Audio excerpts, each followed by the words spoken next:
Assalamu alaikum. Step 2. Hope you are doing fine. Good morning. So today we'll be having our ICT lesson. I am your ma'am, Miss Ridai Noor.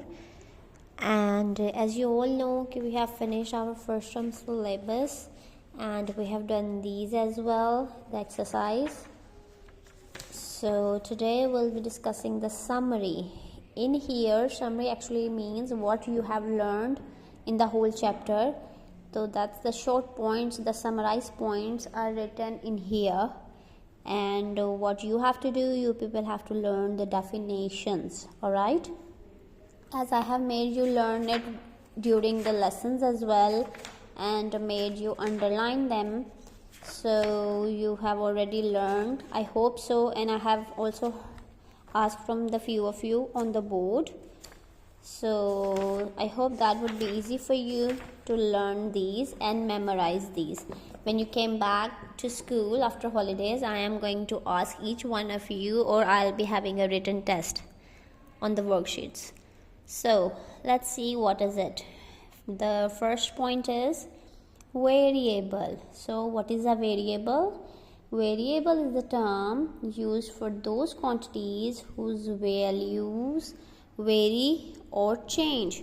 Variable simply means, I have already told you and made you write on the book. Variable means changeable, alright? Like the things that doesn't remain the same, they change their state, they change their property, they change their numbers. So that is variable, alright? This is the word and this one is the whole definition. Okay, next is the definition of algorithm. You have already learned the definition. Just make a square on it and then underline the whole definition. Firstly, write date and day on it. Today is 7th November 2024 and the day is Thursday, and write CA as we did in class. Do it like that, alright? So the algorithm is the solution to a problem. Yes, any problem, every problem has a solution. So that solution is called algorithm. What you have processed to reach that solution, that is your algorithm, alright? Next one is flow chart. We have done this one as well. Flow chart. A flow chart is a series of steps of a certain process. Certain means any, specific, to perform a certain task. Okay? To do any task, we need certain steps. That is called flow chart, and we write it using the shapes. That's basically what a flow chart is. We have to use the shapes, and here it is. Like we use the shapes and arrows. This type of diagram is called flow chart, and we write it in between the diagrams shapes. Okay, that would be easy. You could learn the first 3 on today basis and the next 3 tomorrow. So it would be easy for you to learn all of them. You should have done this work by Monday.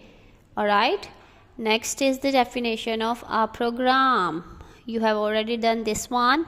A program is the set of commands. You know what a command is? Command means instructions or order. Okay? Whatever information we provide to our computer to do, that is the command we gave, and if it follows that, to perform certain action. So our computer do the action like we did in mBlox. We give the command to move, sit, stand, turn right, turn left. That's the command, and then the action is performed. That is called a program. So it means we are doing the programming. So, and the person who is doing all of these is called a programmer. Programmers are people who make programs using specialized tools. Hanji, specialized tools. And what are these tools called? Compilers. Alright. One example of a compiler is mBlox. We have practiced mBlox in class and in lab as well. In the next class, I'll show you the visual diagram for mBlox, and I'll help you to do the practice at home. You could just watch the video and do practice at home. In this way, you'll have a command on it. Alright. Okay, learn this diagram. Hope to see you soon. Allah Hafiz.